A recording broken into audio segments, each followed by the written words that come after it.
Well, hello there, everyone. Welcome to Trump Dump for April 21st through 27th. It's me, Christy. Hello, and I am once again covering for Kevin, who's having some problems accessing the Googles. And I am joined once again, divvying up this work because honestly, I don't know how Kevin does 7 days of Trump. It's just too much to carry. I need help. So this week, helping me out are two great YouTubers. We've got Rez from her channel, Rez Please, and Hello? also, yeah, hello, sorry, and Tim. Hi.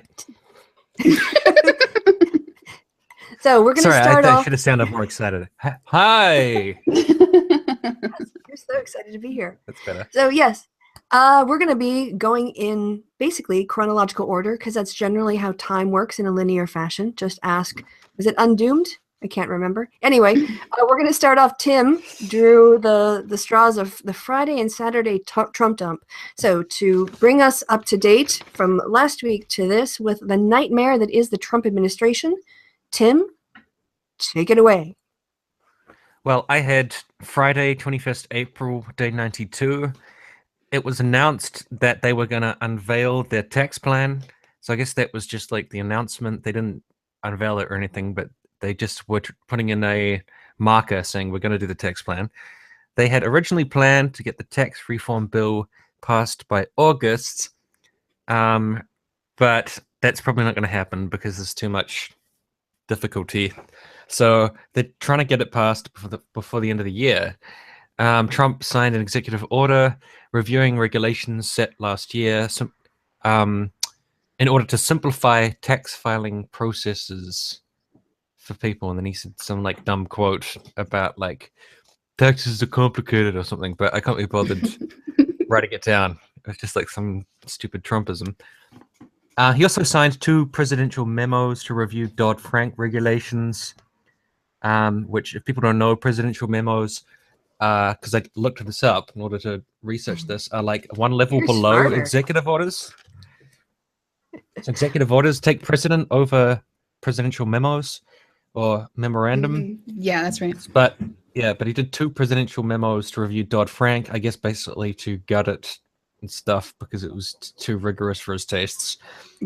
And he implied in something you said, which I also didn't write down, that he thought Dodd-Frank didn't control Wall Street enough, which seems kind of counterintuitive because he spent the day hanging out with Steve Mnuchin, his Goldman Sachs Treasury Secretary, and he made a speech in the dude's office. Yeah. So And Oh. I think that's about it for that. What I've written. So what's dumb about what Trump was doing is, first of all, he is so desperate now to get something done within his first 100 days that he last week especially just started saying things that were going to get done by his first 100 days that are clearly not going to get done. And one of them was the tax plan. Like, oh yeah, we're going to bring out this big tax plan with, it's going to be great. It's going to lower people's taxes. As we'll find out, it doesn't really have a lot of details to it. And then he does these executive orders, which mostly call for things to be reviewed. Now, a few of them actually have some kind of impact, like the Muslim ban, but a lot of these executive orders just say we should review this thing. And so he goes into a room and has, people take pictures of him saying, I'm ordering people to do a review or to continue doing their review or to do their review more thoroughly. And he thinks that's, it's basically form over substance. I'm really good at being a president. I mean, I don't know. I'm probably not aware enough of how it works, but like, can a president have any impact on taxes through executive orders, or that has to be done through Congress or Senate through a bill? Yeah, it has to go through a vote. Yeah. So his executive orders are just like they're basically just him showing his intent. He's like, this is something I want to do. Right. So I'm going to make an order and pretend like I did something.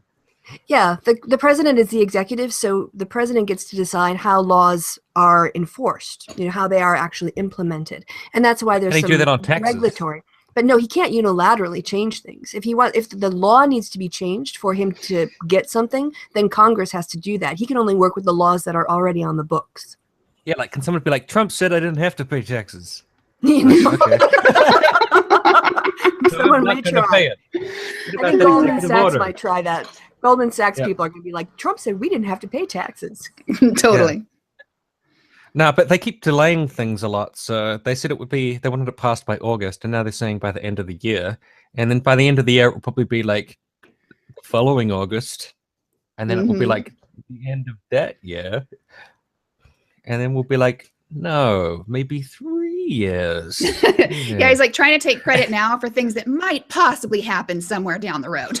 Yeah, soon they'll be like, we'll do it after the election. Yes. Well, we're talking about reforming the tax code. That is the big next battle, right? So, well, he still wants to fight on healthcare, but we'll hear about that in my report. So, yep.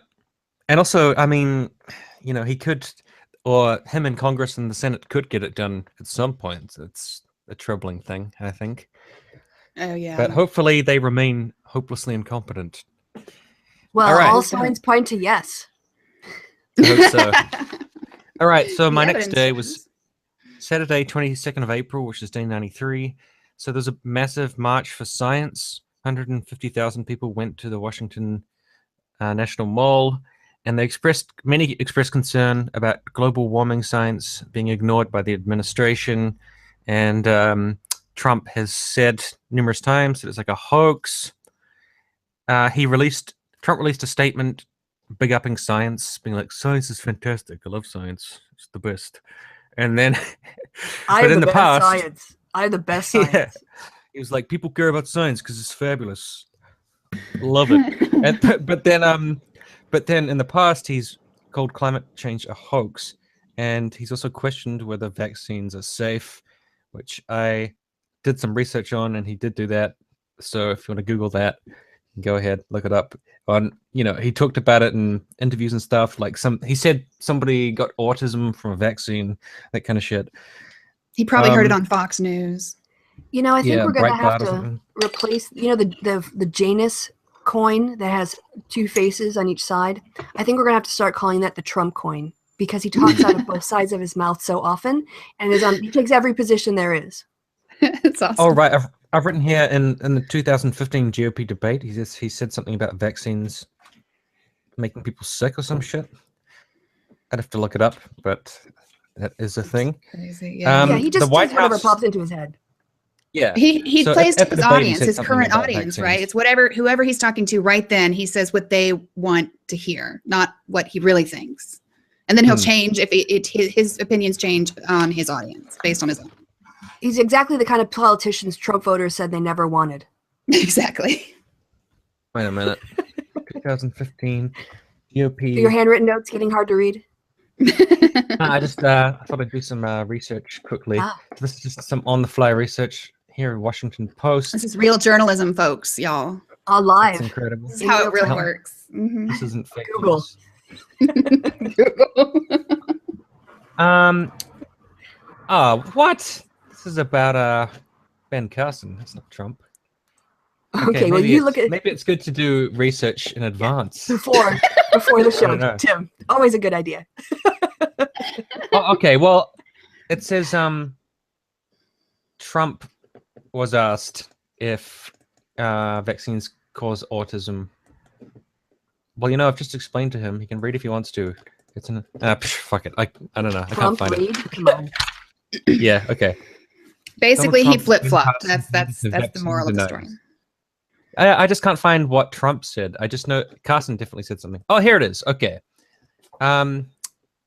Professional entertainer Donald Trump suggested a nationally televised Republican debate that vaccines cause autism. Autism's become an epidemic. 25 years ago, 35 years ago, you look at the statistics, not even close. Trump said, I'm in favor of vaccines, but I want smaller doses over a longer period of time. Trump-related... I sound like Bernie. I can't really do a Trump impression. Trump related the story of an employee's beautiful child who went to have the vaccine, came back a week later, and got a tremendous fever. Very sick, very sick. Now is autistic. Science. Science. Yeah. Mic drop. Okay, so the White House budget would... Oh, wait, can we talk a little bit about the march? Can we talk a little bit about the march? Because I think, it was the biggest march since the Women's March. It wasn't as big. But I was really heartened by all the people who came out in the States to defend science and scientific practices and support science. And, you know, for the marches are a demonstration sort of to the president that people don't like what he's doing. But it's also really important, as I, you know, have learned on marches, that you meet other people and you network and you feel less alone. So it's, I think, you know, the big marches that draw, you know, 150,000 people, 20,000 people, those are big deals that they're happening. So I just want to celebrate that people are #resistance, you know. Totally agree. I think that's fake science. The White House believes in alternative science, which is superior. Yeah. Well, I can just quickly finish the blurb because I'm almost done. So it says the White House budget would remove $7 billion from science funding, particularly the National Institutes of Health that do medical research. The budget director, Trump's budget director, said climate change research is a waste of money. His name is Mick Mulvaney. Trump has no science advisor and no nominees for NASA or the National Oceanic and Atmospheric Administration. And that's the end of my notes. Yeah, those are among the like 500 positions that he gets to pick that he still hasn't filled. Yeah, because he has no interest in filling it because he doesn't care. Yeah, doesn't actually care about governing. He wants to basically promote Mar-a-Lago and, you know, promote his ratings. Mm-hmm. Yep, and his budget director was like, yeah, learning about stuff is a waste of money. We don't want to learn. That's just well, you know, if we ridiculous. cut taxes enough to zero and we don't fund anything and we cut taxes to zero, then, you know, people will just, you know, it'll be the free market. So the free marketplace of ideas, and people free marketplace of magically motivated to, you know, dealing pull with your own themselves up by their sicknesses out of their bootstraps, pockets. raise enough money and do their own research with no assistance or help or anything. No, because we wouldn't want public goods. Public goods suck, man. No. Clean air, Anyways, clean water, the market will education. save us. Market, yes. All right, so taking over from Tim. On Sunday, Trump tried to, again, threaten people in Congress without actually having any leverage or power to do so. Trump waded into the House negotiations. House and Senate right now actually are negotiating to prevent the government shutdown. Well, they've done it, which Kevin will maybe talk about next week.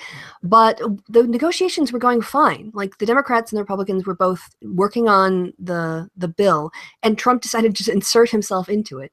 So on Sunday, he tweeted, Obamacare is in serious trouble. The Dems need big money to keep it going. Otherwise, it dies far sooner than anyone would have thought.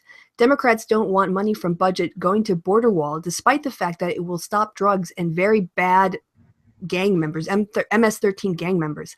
Eventually, but at a later date, this is a great Trump tweet.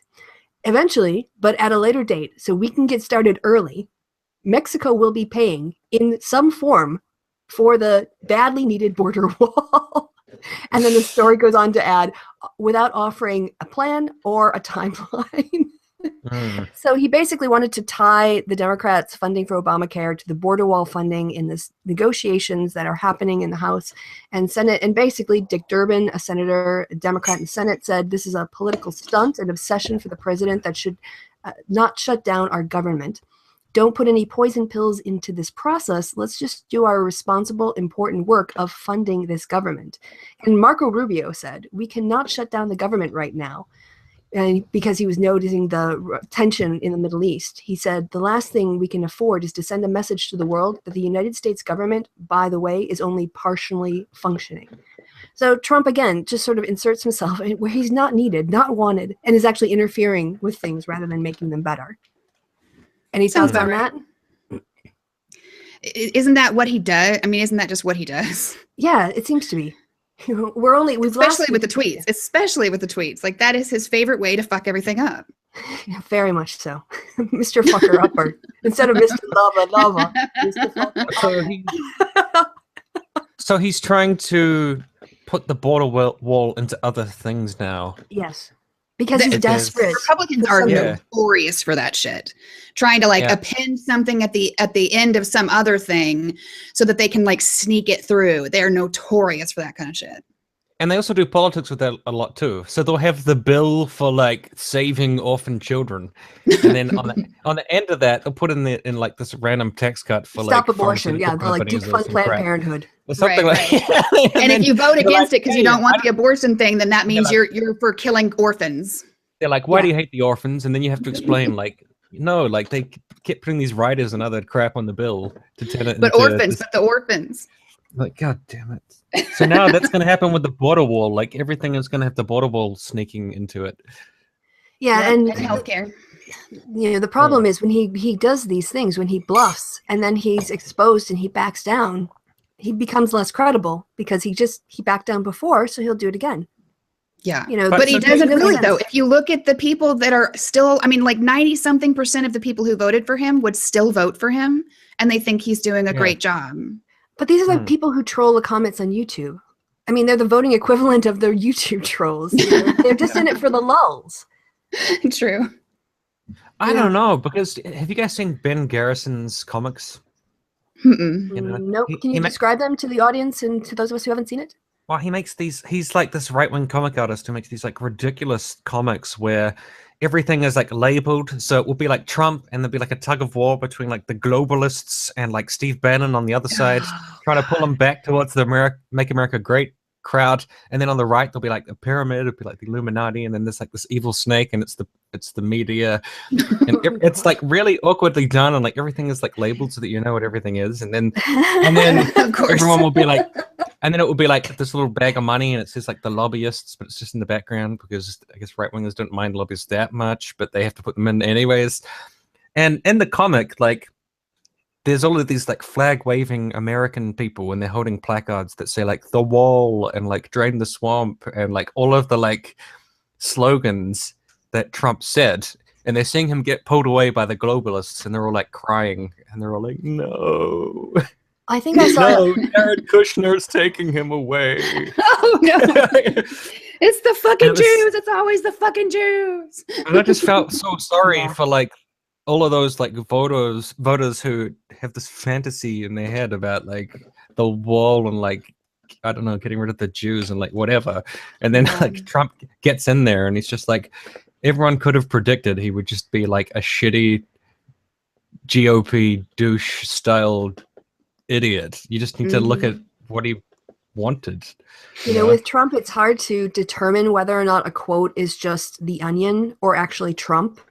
Yeah. And I did see this quote. I do think it was Trump, though. He said, I'm a nationalist and I'm a globalist. I'm both. Yeah. Yeah. It sounds like something he would say.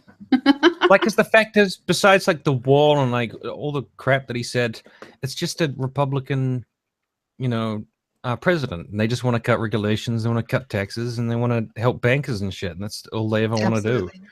You know, it's just the same old crap. Yeah, that pretty much sums up. It's going to be some like special white nationalists, like Ubermensch, but no, it's just like some idiot fucking right winger. Yeah, you know, let's take our national resources and give leases to private companies so they can take something that could actually be used to fund the federal government to benefit all the people in the country and just put it into the hands of some private individuals. Yeah, let's do that. Exactly. The silver lining is that he's real incompetent, so maybe he'll just get nothing done. Yeah, I mean, he has basically had no legislative progress at all. So anyway. Yeah. Well, he got Gorsuch. Anyway. Oh my goodness. Well, that's it. I mean, I think on MSNBC earlier, they quoted some Republican source who said, if we had got the Supreme Court and avoid nuclear war, I'll count the Trump administration as a win. So, you know, real low bar. Well, we didn't have nuclear apocalypse. That's right. Like, victory. Yeah, sleep tight, everyone. Feel better. Moving on to Monday, as I was saying about Trump bluffing when he doesn't have the cards to back it up.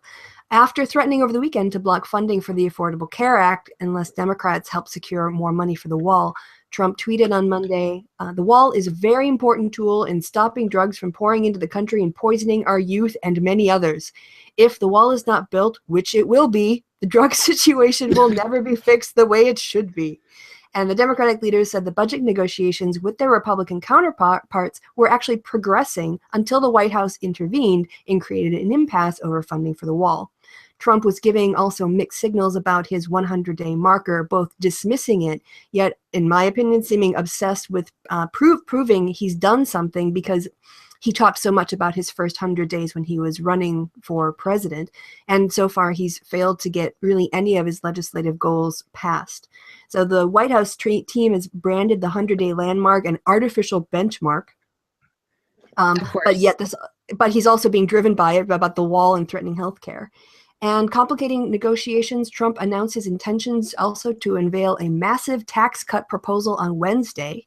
He's pushing lawmakers to act this week on a revised version of the healthcare bill. This was, of course, on Monday. That failed to secure enough votes. So he basically was telling Paul Ryan, like, I want you to pass the healthcare bill you couldn't get passed before my 100-day mark, even though there is no Which bill. Which is an arbitrary timeline. Yeah. Yeah. And also, I'm going to bring out this massive tax plan.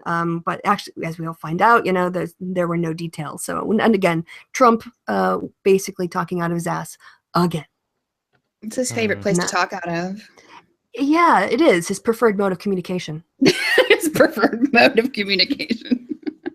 But I have a question for people, because I'm not sure of it myself. I guess I'd have to be a mind reader. But do you think Trump is aware of the fact that he's such a failure, or that he's got such a Teflon ego that it doesn't really get to him? Oh, I think if he complains about stuff, that's the stuff that his ego is smarting at. So the more he talks about something, the more it bothers him. That's my experience watching his interactions. This is why he kept going on about the crowds.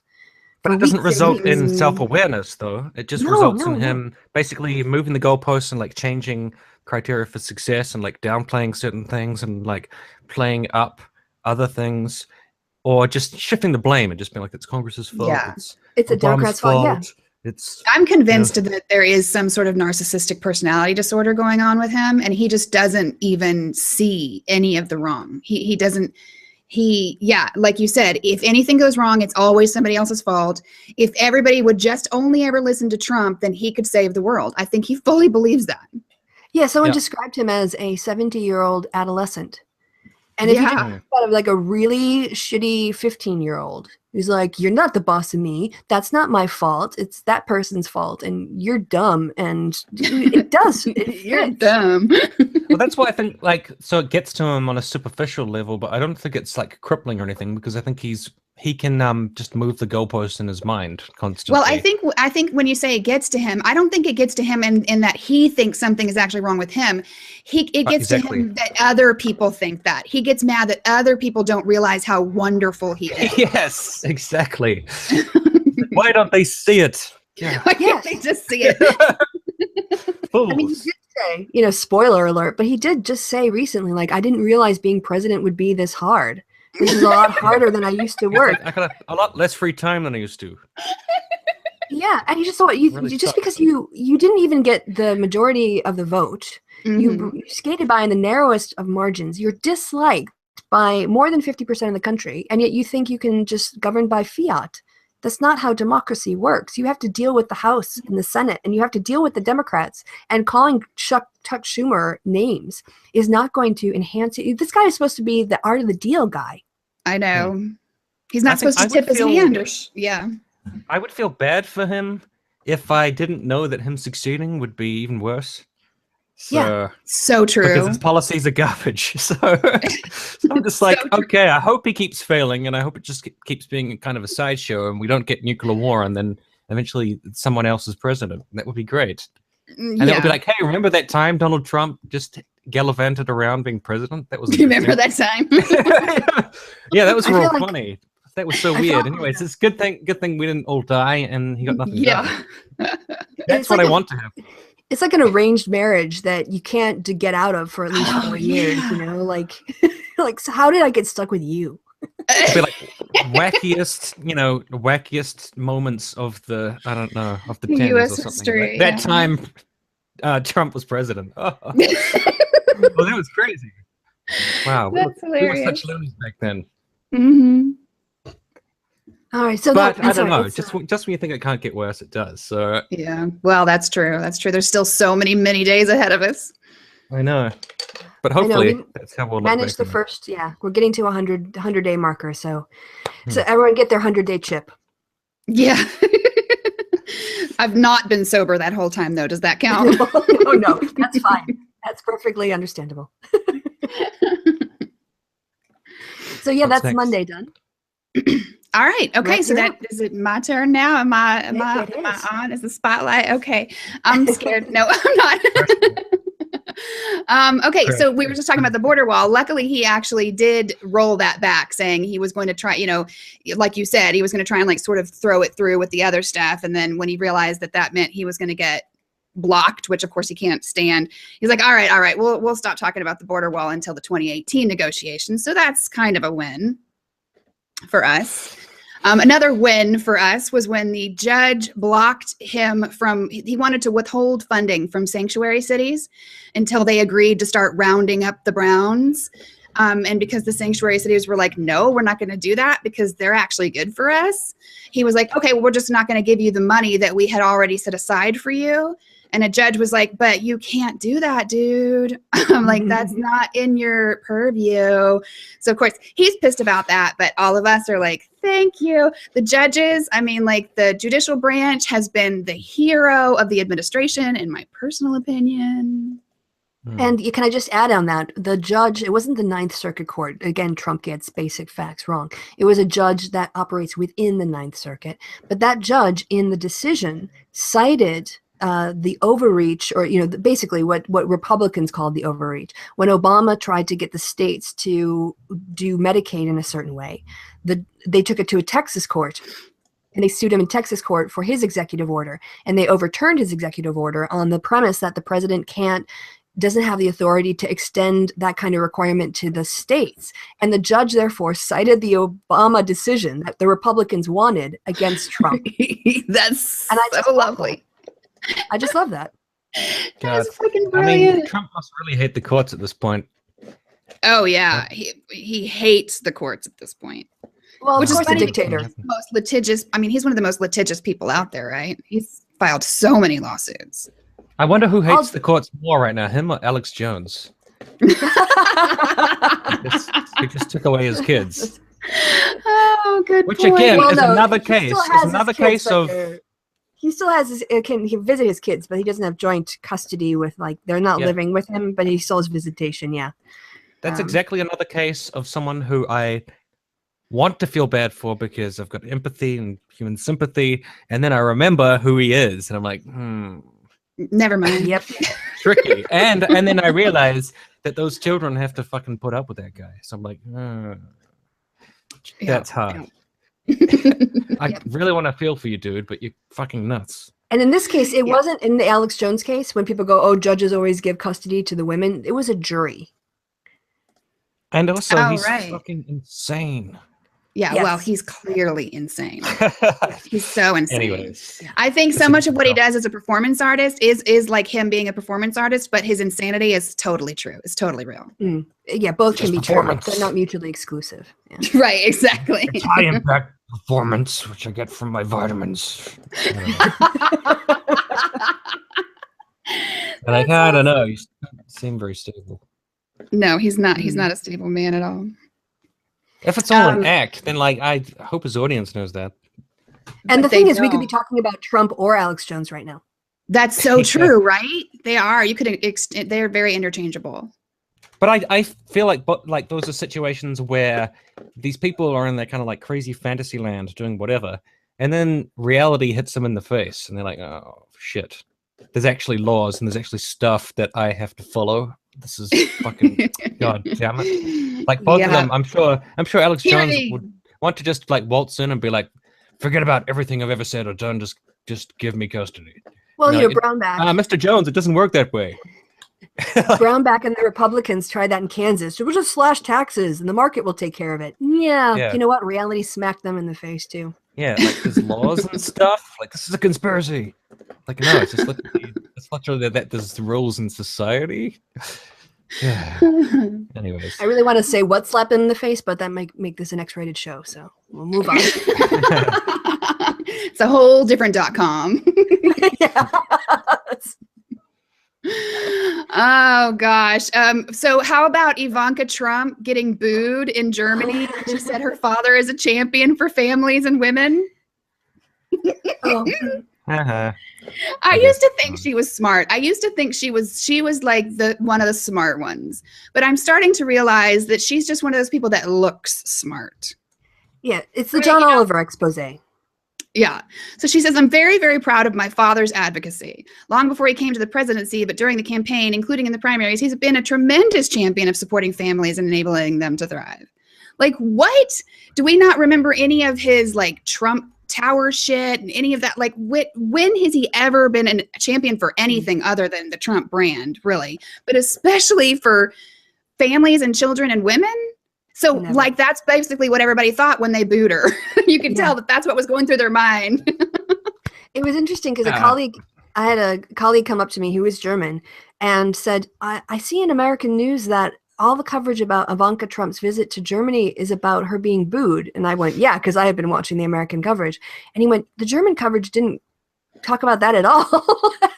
Oh, really? Went, really? Yeah, so they talked about the W20 and what happened at it, but the American headlines were all about the fact that Ivanka got hissed and booed at, and almost nothing about the content of the meeting. So it just shows you the difference between how the different media outlets Isn't that interesting? That is interesting.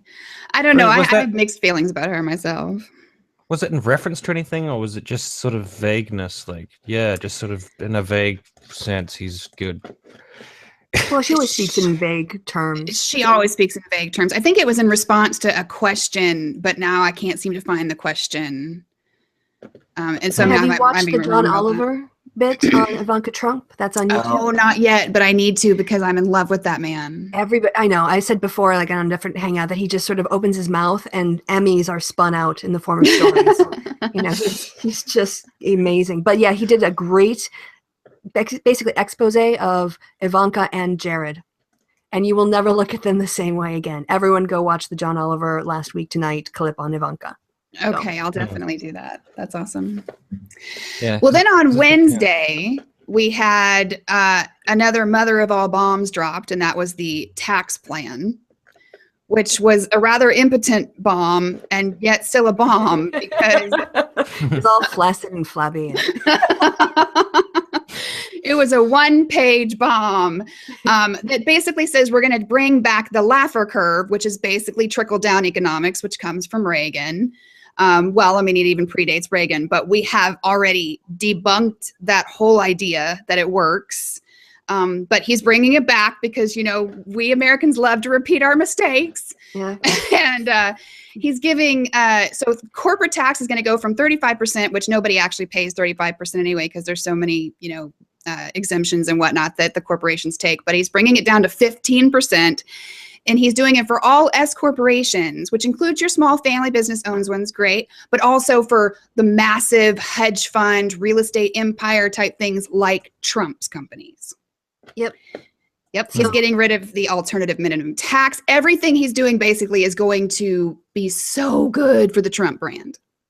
Yeah. Yeah, it's rather amazing that they sell this bill of goods to, you know, small business owners, which don't make up a huge proportion of the population, but they vote a lot. And they go, oh, you know, here's, you know, $7,000 in tax breaks, and we're going to give, you know, Goldman Sachs and these corporations $7 billion. I don't.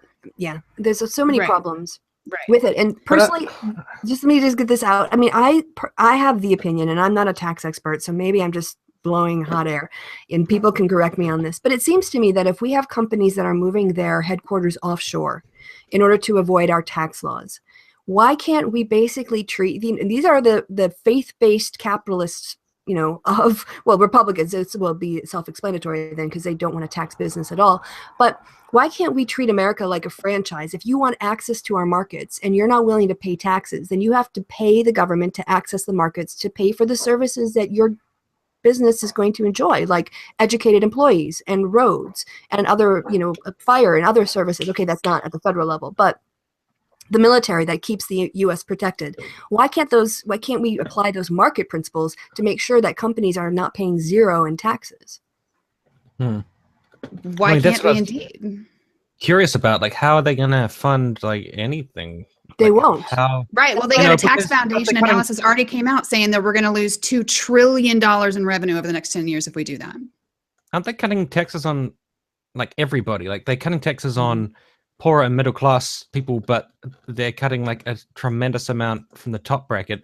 So if they're cutting taxes from literally everybody, how are they going to run? And actually, let me correct myself. It wasn't $2 trillion, $2 trillion over 10 years for the whole thing. Just the corporate tax rate alone is going to reduce our revenue by $2 trillion over 10 years. And we're already in trouble. Like, how's that going to be any good? Because they have a philosophy just not believing in tax revenue at all, just literally not believing that it's for anything, or that. Well, they believe that, if you give the tax cuts, then somehow magically through the magic of Lucky Charms or something, it's going to actually put more money into. But then, I think they're saying we should trust rich people to do the right thing and actually put their money back into America. So it's kind of an ANCAP budget, sort of. Yeah, it's also the same thing with deregulation. If we just deregulate things, that'll create jobs. Wait a minute. Sort of they're trying to abolish the government through starvation of funding. That's kind of that. Yeah, I think that's a little bit of what's happening. I mean, some of these people hate government so much that I think they are actually very interested in destroying it. Oh yeah, that's their aim. I mean, Grover Norquist said he wants to make government so small that he could put it into a bathtub and drown it. Oh my God. Fund the military, and basically that's it. And then just let it be a free-for-all. And so I don't understand with that theory, like how can you look at what's already happening with corporations going into automation and, like you said, taking their money offshore and outsourcing their jobs and whatnot. I mean, clearly we already it has been proven that you cannot trust humanity as a whole to do what's right for humanity as a whole. Like that has been established over and over and over again. And their idea that, giving them more money is going to make them more, gratuitous or whatever, that's the wrong word, but you know what I mean, like generous, and put the money back into that. No, it's going to do is they're going to do more automation. They're going to do more things that benefit the top. I don't see how we haven't figured this out yet. Why are we so stupid? Because our government is idealism. Actually, it's a form of utopia, isn't it? Like, because they're saying, saying things will work out perfectly, and it's very idealistic. Like things will just work out if we just let it. But in order to do that, we have to like defund the government and starve social programs, and then the whole setup will just play out like it's supposed to, because it's like magic. And on what evidence do they? I mean, they don't have any evidence for that. Well, in any way. Yeah, they do have feels. They got very strong feels. Very strong feels. Wait, I thought it was the lefties that went by feels. What happened? No, these are really strong feels. Like much stronger, much truer feel. Yes, it's in the gut. Very true. Mega feels. No, I mean, but the problem, of course, is that the people who get elected, especially on the local level, tend to be, sort of small business owners. If you look at the Tea Party, the way that they skew to people who own, and I don't want to mean this in a disparaging way, but, like used cars places that sell used cars. I mean, these are small business people who have small business ideas about what efficiency is, right?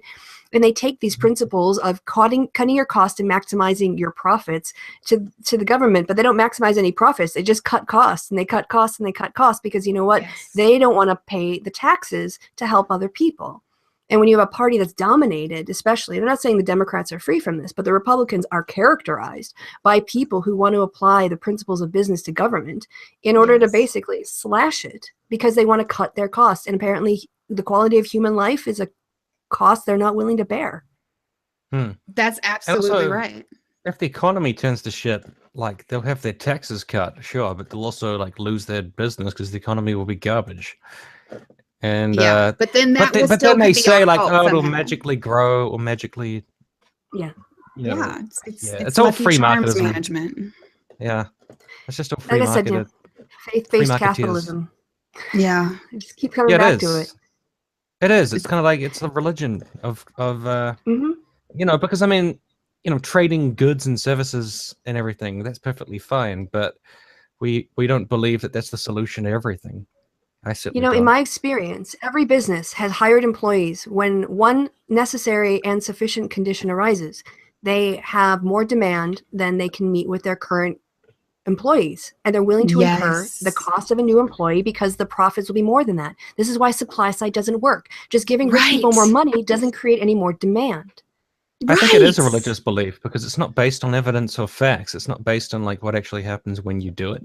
So it is. And when they like do it, it goes disastrously wrong. You know, Kansas is in a terrible place. They're having to slash their public education funds because the Republicans have screwed up the economy, or the government and the economy so bad. That's exactly my point. I mean, we have seen that it doesn't work. Why do we continue to do this if we have seen that it doesn't work? I don't understand it. Why do people keep going to Benny Hinn even though he hasn't cured cancer?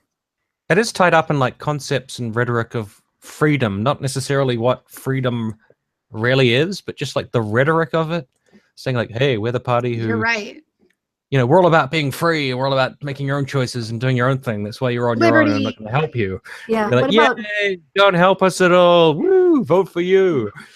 As opposed to freedom from ignorance, freedom from the fear of bankruptcy because you get sick. Yes. Freedom from poverty. Yes. Thank you. It's freedom as a concept, not as something tangible. You know, because it's like you're in the gutter and you're sort of dying, but then you're like, but I'm free, damn it.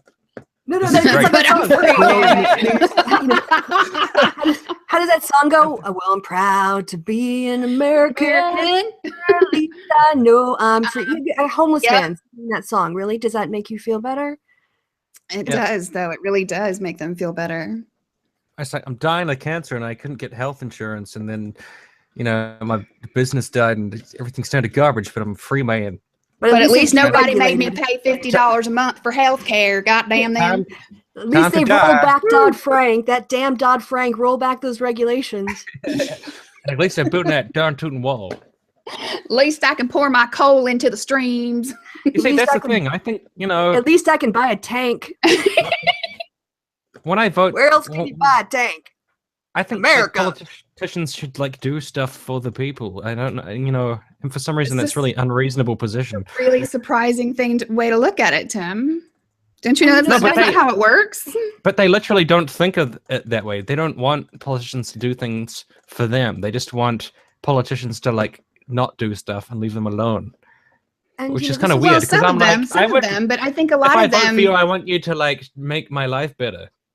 Right. You know, well, I think a lot of them do, but they just don't understand. They buy into the rhetoric that this plan will make your life better, and they don't bother to actually go back in history and see that that's total and complete bullshit. Yeah. Because Democrats just want to tax you. And the other thing, too, is that, you know, Americans live so far away from other civilized countries that, you know, every other country in the world manages, you know, paid sick leave. And, you know, there are countries that are a smaller economy than the United States, but they manage to have paid vacation, and paid parental leave, and all of these other things that are really important to having a good, healthy population. And yet somehow America, out of all of the countries in the world. What's the detrimental effect to the people? It's just this, that it's like anti-freedom because the government is doing something for me. And that's bad because also other people can get it, and I hate that. Stupid other people.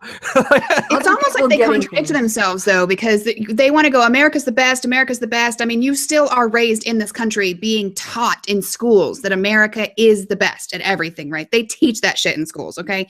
So you grow up thinking that, and then you look at these other countries who are able to provide all the things that you just talked about in healthcare and whatnot. Wouldn't you think that that would make them go, oh, wait, we're not the best. Okay, let's actually do things to become the best. But no, that's not how they look at it. They're like, we're the best because we don't do that, because freedom or whatever it is. It seems like so contradictory to me. Like, wouldn't you want to go, but I thought we were the best. Okay, let's do something to become the best. Let's be better at free healthcare. Let's be better at giving paid leave. Let's be better at, but that's not what they do at all. Yeah. Well, it reminds me of like the American need for guns. Whereas like personally, living in New Zealand, I like walking around knowing that the people don't have random guns and that people don't get shot here. And that makes me feel more free. And I like it.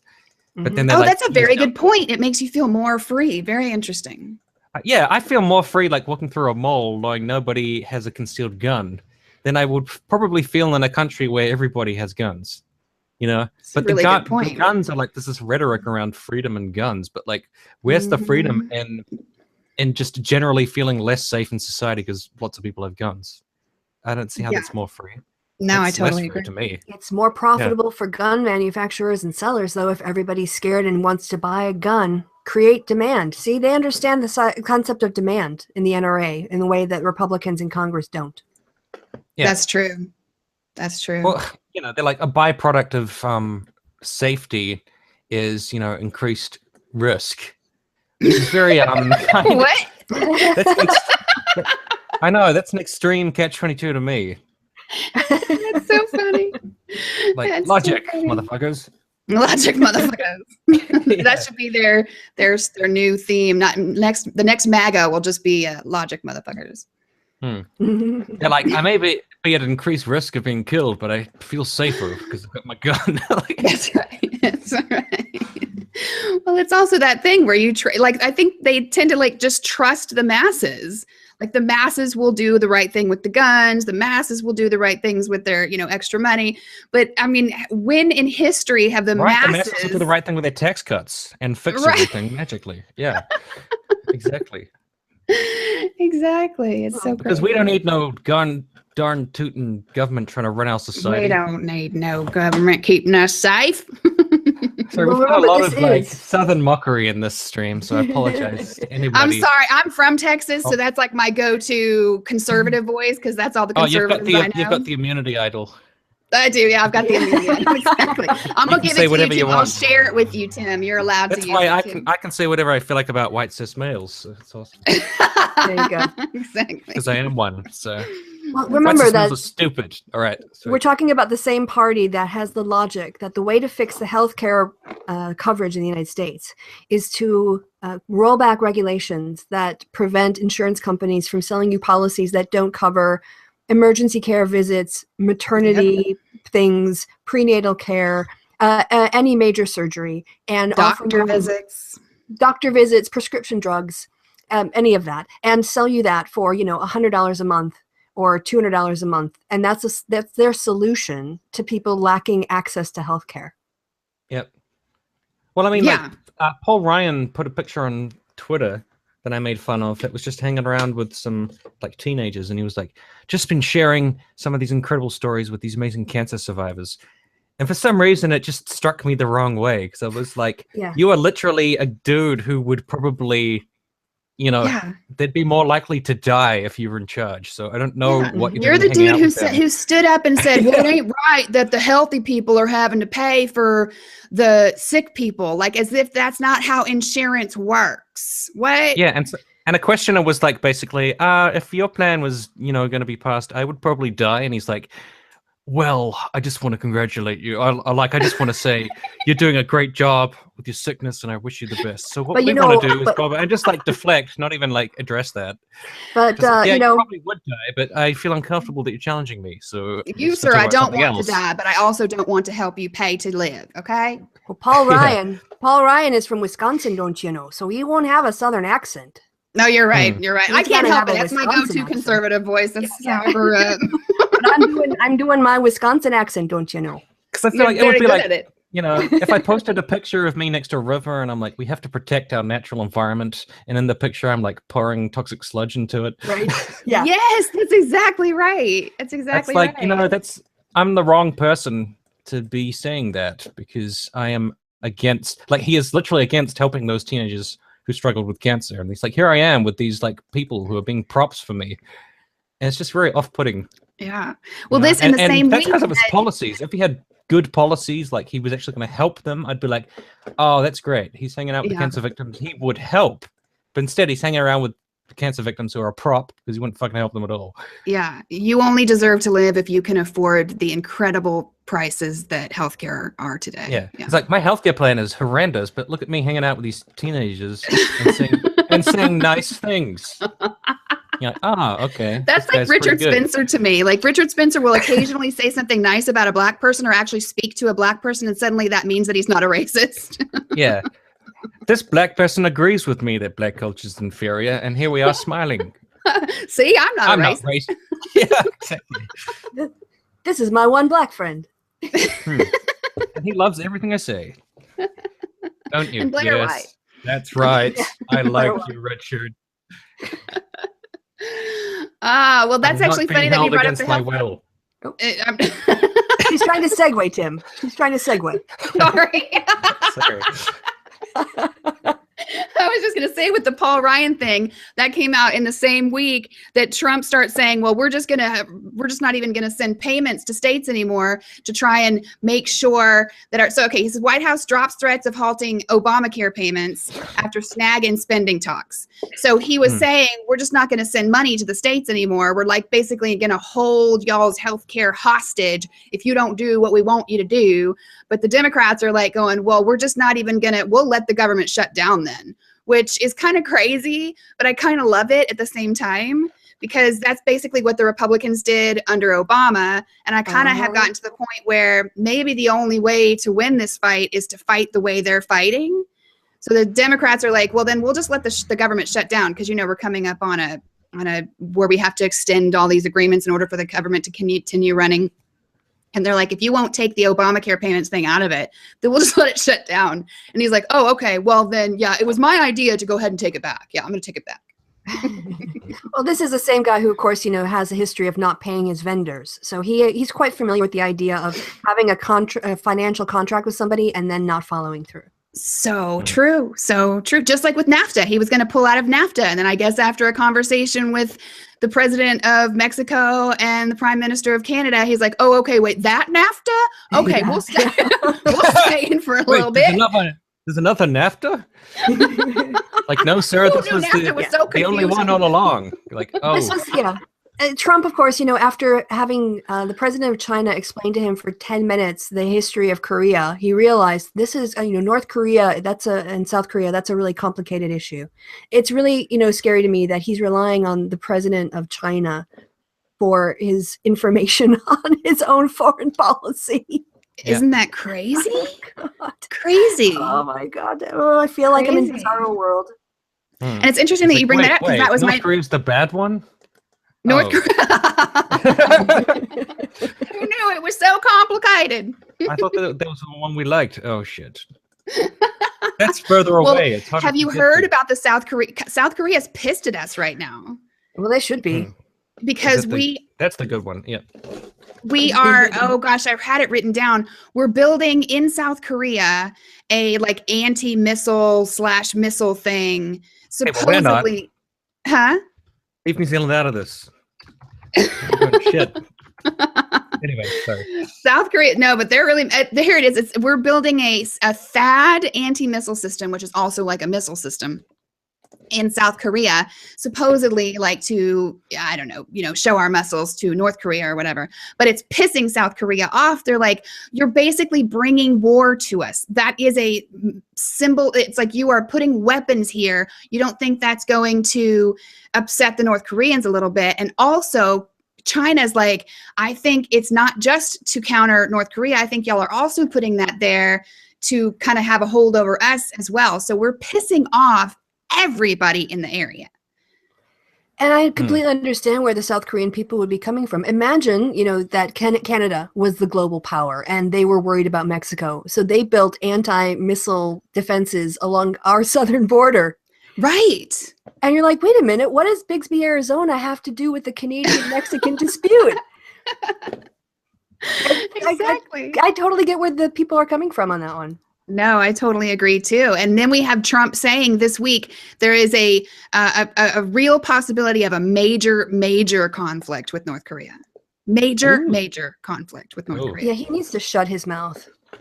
It's so frightening. I think that's the thing I'm more scared of than anything, because you have two absolutely batshit insane leaders that are trying to show each other their dick is bigger than them, and it's just, it is going to cause some real problems. I think he loves explodey things, and he loves technology and stuff.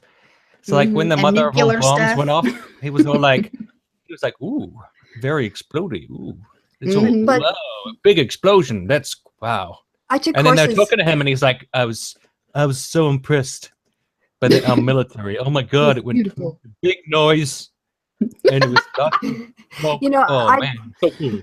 I did international relations in my undergraduate, and I still very much remember one of the professors talking about the language of international diplomacy, and it's very measured, it's very controlled. People have certain phrases that they will use to indicate what is happening, but they'll do it in a very subtle way. For instance, if an envoy or someone gets up and gives a review of how talks between two parties have been going, if they said we've had full and frank discussions, it means they aren't getting anywhere. Right, they're disagreeing, right? Yes, and so you have this very tempered, very measured language, which is highly significant. These key phrases, which everyone uses to signal, so that there's no misunderstandings and no opportunity for escalating when you don't want to escalate. And Trump walks into that room and says, "We're going to get the major chance that we're going to go to war with North Korea." Yes, it's a bull in a china shop, literally. It literally, absolutely. At the same time, he's just given Pentagon the power to send however many troops they want to Iraq and Syria. So, I mean, really, the only folks at all who are really, truly benefiting from this whole presidency thing are the war profiteers. That's it. Yeah. Well, and, there's a reason why we have a civilian government and a military that's responsible to a civilian government, and that's because there's a conflict of interest when you hand over military decisions to people who've been trained in war. Right. Yes. Absolutely. They see the solutions, and Trump is also defunding the State Department while escalating military funding. So he's basically signaling that our military is now our diplomacy. Yep. Yeah, and signaling that he doesn't have any fucking clue what he's doing, because he's like, just that's too much responsibility to decide what we should be doing. So y'all just do that. Y'all have been doing this for a long time. Y'all got that. I'm gonna go golf. Because being president is a lot harder than I thought it would be. Who knew healthcare would be so complicated? Korea's a lot more complicated after a 10-minute discussion. Yeah. Wow. So true. So true. But it was also more complicated than Bannon thought. What's even going on with Bannon? Is he just gone, or is he still there, just under the radar? I think he's been put in the naughty. He's been put on the naughty step. But why, though, exactly? I mean, I know he belongs there for so many reasons. He never should have come in to begin with. But what did he do? I know why. He can't compete with the big business interests. Well, I think they'll win out eventually. It has more to do with the fact that his agenda has been a failure. So Bannon was behind the Muslim ban. That was a failure. Then Trump tried to send him as an envoy on the healthcare bill, and he told the Freedom Caucus, this isn't a debate, you're going to vote for this bill. Yeah, that's true. And everything he's touched has turned to shit. Yeah. And Trump there was that whole President Bannon thing for a while. Yeah, and the President Bannon. Yeah, ego again. But also, like, the big interests, like the globalists, they're a lot more tied up with, like, tax reform and lobbyists and insiders and banking and stuff. And Bannon is kind of on the outside of all that kind of stuff, because he's more of a, I don't know how to describe it, but he's more like a values-based guy. He's more about, like, the real, like, racism and, like, and doing the he's wall. More and ideological. Like, yeah, he's more of an ideologue. Whereas I think the Jared Kushners of the world are more like, we just want our luxuries and our money, and we want our tax breaks, and we want our true good point. We want our basic GOP Republican corruption. That's what we want. Yeah. So they're more like business insiders, and I think at the end of the day, Trump is a businessman, so I think those interests will probably win out over the. It's actually a really great explanation. Yeah, like the alt-right is more like values, like garbage, nonsense, racist, stupid values, right? But I think Kushner and the other crowd are more about, like, just standard Washington corruption. So they're just like, hey, cool down, take it easy. We want our tax cuts. We want our breaks. We don't have to go with all this alt-right shit.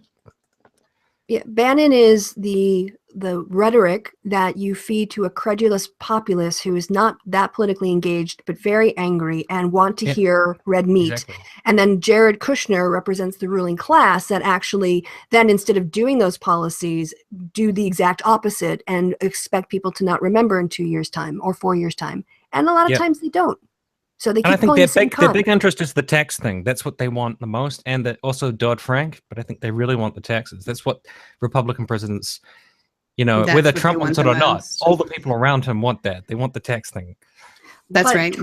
Trump wants a 15% corporate tax, and Paul Ryan has said he doesn't want to do anything below 20, because if you do it below 20, it's not revenue neutral, and therefore you would need the 60 votes to get it through the Senate Democrats would have to come on board. Oh, interesting. So Paul Ryan, I mean, he's just dealing with what's possible because he's aware of the votes. Right. He can that count. are available.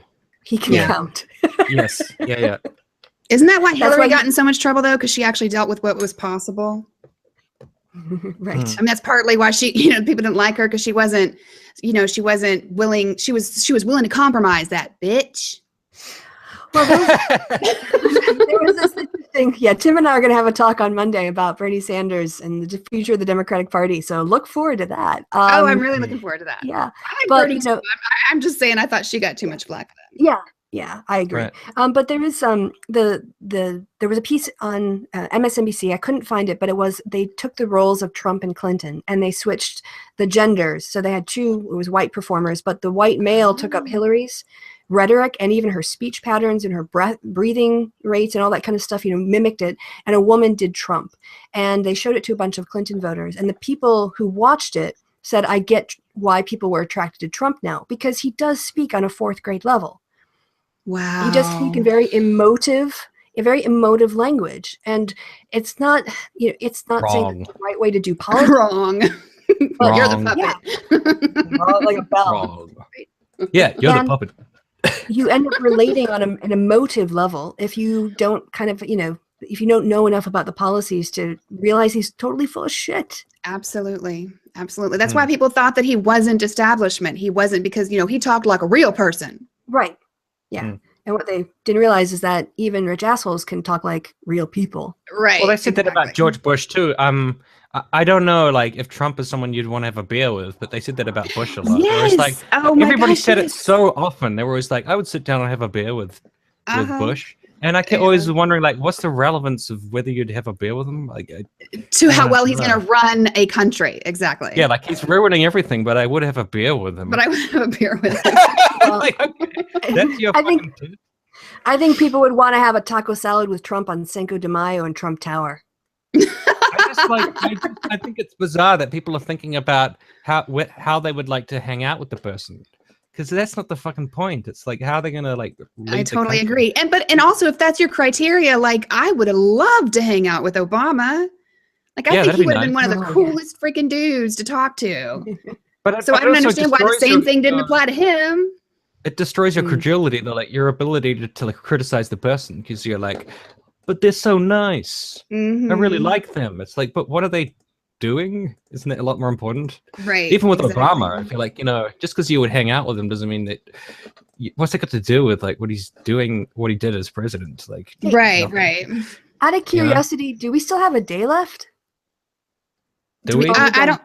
No, I don't think so. Because I did Thursday. Yeah, Thursday was the North Korea thing. Oh, okay, right. I just want to make sure we don't leave out a day. There's one more thing that I was going to say, that the FCC chair is now getting ready to end net neutrality. But I don't know if that's really exactly Trump related, but it's kind of Trump related because it's under him. Well, it's certainly GOP related. Right. Yeah. Because that's the last thing we want is net neutrality. Yeah, I don't think anybody understands how dangerous that is. They just call everything government control, and then it just instantly turns people against whatever it is. That's exactly right. Net neutrality is government control of the internet. That's exactly right. It goes back to freedom. What it is. Yeah. You don't actually have to think about what net neutrality is. Listen, we are not a free country if we don't give our corporations the freedom to fuck over their customers. Exactly. And that will negatively impact lots of people. For example, recently YouTube changed their monetization policy and stuff, and a show that I really like, which is The Majority Report with Sam Cedar, which is a very progressive show. They were forced to open up a Patreon because they were our money's disappeared, and you don't hear people crying oh, the progressive media is being hurt by this. Everyone's always just saying they're targeting the right wingers and they're targeting InfoWars and they're targeting but it impacted everybody, and net neutrality is something that impacts everybody as well. It's not just gonna it's gonna protect the liberals or it's gonna protect the right wing. It's gonna it affects everybody equally. Exactly. Well, unless you can afford to pay for the super high speeds and all of that. I mean, again, it's sort of unfairly, I hate to say that word because I know people don't like it, but it does unfairly affect those of us who don't have, money coming out our yin-yangs. Yeah. Yeah. But I think people often think of non-political things in a political way. So they'll be like, demonetization, this is a political move to take down the right or whatever. No, it's not. Yeah. It's just like sometimes it's capitalism, baby. That's what it is. Yeah, it is. Yeah, it's literally like that's capitalism. Welcome to the thing that you love. Wasn't Paul Joseph Watson complaining he'd only made like $23 on a video because there weren't any ads on it? I'm like, but I don't know him. Oh gosh, you'd be happy. I'm jealous. Stay away. Oh, I remember when I didn't know. I'm slowly but surely becoming aware of all of these people, but it's a slow thing, thank goodness. Oh, get out while you can. Get out. Run, get to the chopper. That's funny. All right, well, I feel a little bit bad that we haven't had, not bad, but there's been no Kevin. So I was wondering, Tim, if perhaps as a way to help close it out, if you would be willing to dust off your Kevin Logan impression just a little bit for us so we don't feel so far from Kevin. But I don't know what he says when he signs off. I know what he says when he signs on. What does he say when he signs off? Well, at the very end, he says, pip, pip, yeah. Pip, so, pip. That's all I need to say. That's so I think you need to warm up with something. That was spot on, Tim. No, he usually trails off a bit at the end of the video. So we're like, yep, so that's a fucking mess. Pip, pip. Whatever. Doesn't he, like, that? He kind of trails away. Does he say thank you? So as you can see, it's a complete clusterfuck. Oh, well. Rory. Oh, well. Looks like couldn't solve that one either. Time for some chicken. At least I have chicken. Rory. I don't know. I don't have something ready. That's all right. That was quite entertaining. That worked for me. Yeah. All right, guys. Well, this has been Trump Dump for the week of April 21st to the 27th. I hope I have those dates right. Thanks for tuning in. Thanks to Kevin for the invite. Thanks to Rez and Tim for being my co-host. You guys have been fantastic. Thank you so much. Thank you. And also, why don't we close out with a little shameless self-promotion? So why don't each of you tell me what the latest video on your channel has been? Oh. You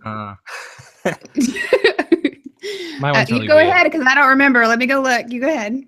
Well, Tim, you just did a self thing, didn't you? I haven't watched it yet, but the last thing I saw was about your wedding. I did a cut of my wedding, but it's really fucking weird because, there's all the stuff online about like doxing and like personal identities and people using things to like threaten you and everything. So I thought it would be funny if I did a cut of my wedding video, but I edited out the identities of every single person except me and Michael Rowlands. That's beautiful. Who people already know. So I basically defaced all of my wedding footage by putting like shapes and blocks over like everybody's face, and I've disguised all the voices. So, like my wife is saying her vows, she's like, "Term, I love you," like, and there's a big block on her so that you can't see her. So I'm like, I meticulously made sure that no one in the video could be identified. So I had to mask like 100 identities. Oh my god, that had to have taken forever.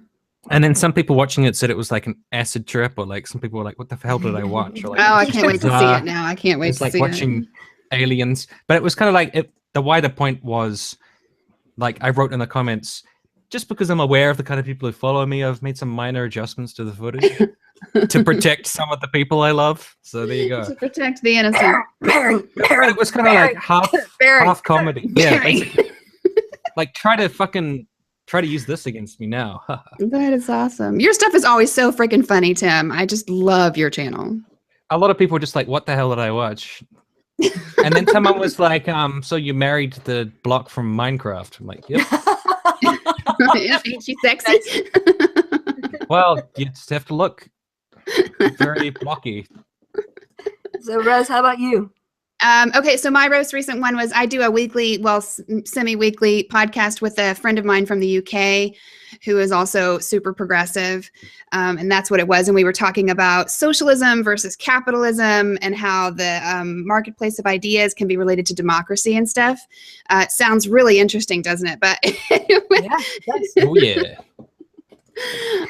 But yeah, it's an interesting one because I'm just sort of kind of coming to terms with the fact that I might have been told wrong that capitalism was good. Oh, yes. And sometimes you have to, like, you know, get through a large part of your life before you realize things you were taught as a kid were total bullshit. That's right. That's what I'm coming to terms with. Like, I didn't even, because I have been very progressive and, well, I always called it liberal. I didn't realize there was a difference for many years. But I didn't even realize how blinded I was and how much what I was taught in school is still affecting my belief of things. And I'm just now coming to the idea that perhaps I was misled about capitalism being the very best system. It's a weird place to be in, to go, God, have I been that stupid this whole time?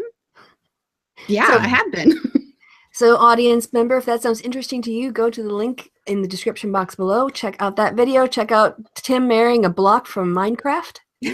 Sexy, sexy.